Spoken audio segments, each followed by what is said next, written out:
أعوذ بالله من الشيطان الرجيم. سورة الملك مكية. بسم الله الرحمن الرحيم.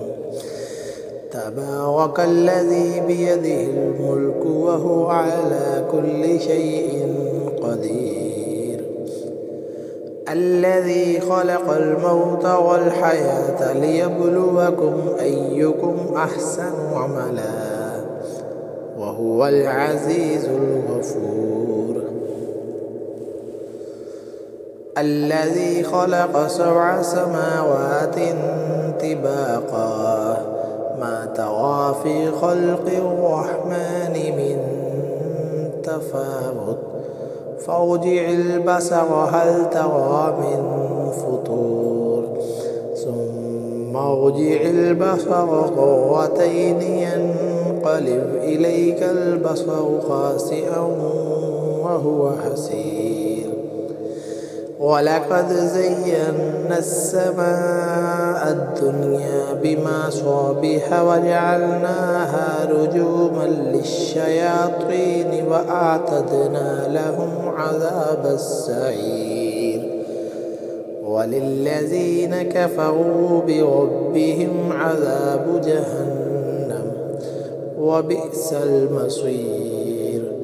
إذا ألقوا فيها سمعوا لها شهيقا وهي تفور تكاد تميز من الغيظ.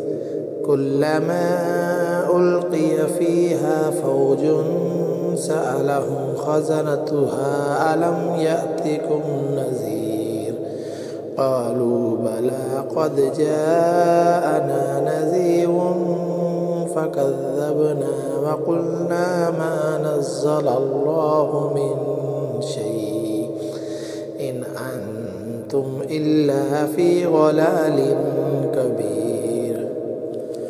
وقالوا لو كنا نسمع أو نعقل ما كنا في أصحاب السعير فاعترفوا بذنبهم فسحقا لأصحاب السعير. إن الذين يخشون ربهم بالغيب لهم مغفرة وأجر كبير. وأسروا قولكم أو اجهروا به إنه عليم بذات الصدور. ألا يعلم من خلق وهو اللطيف الخبير.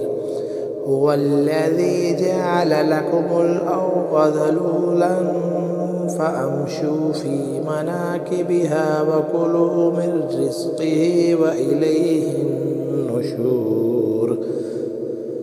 أأمنتم من في السماء أن يخسف بكم الأرض فإذا هي تمور أم أمنتم من في السماء أن يرسل عليكم حاسبا فستعلمون كيف نذير.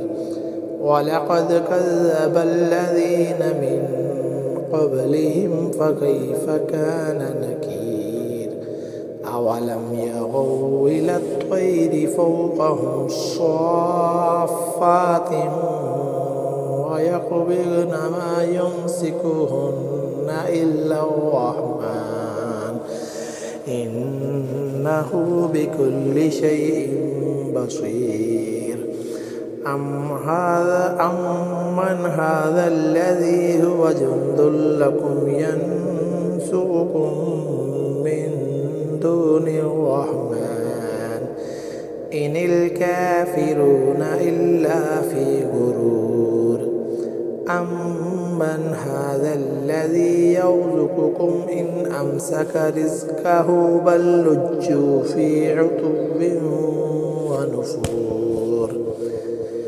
أفمن يمشي مكبا على وجهه أهدى أمن يمشي سويا على صراط مستقيم.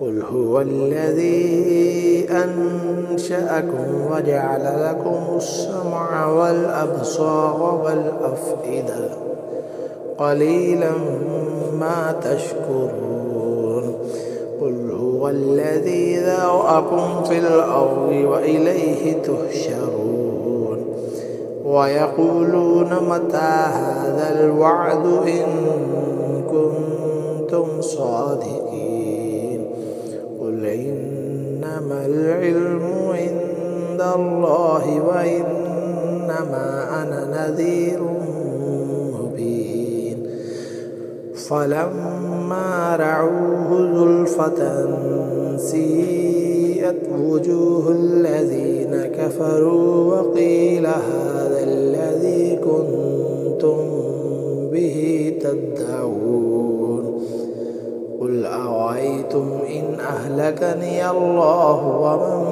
معي أو رحمنا فمن يجير الكافرين من عذاب أليم قل هو الرحمن آمنا به وعليه توكلنا فستعلمون من هو في ضلال مبين قل أرأيتم إن أصبح ماؤكم غورا فمن يأتيكم بماء معين صدق الله العظيم.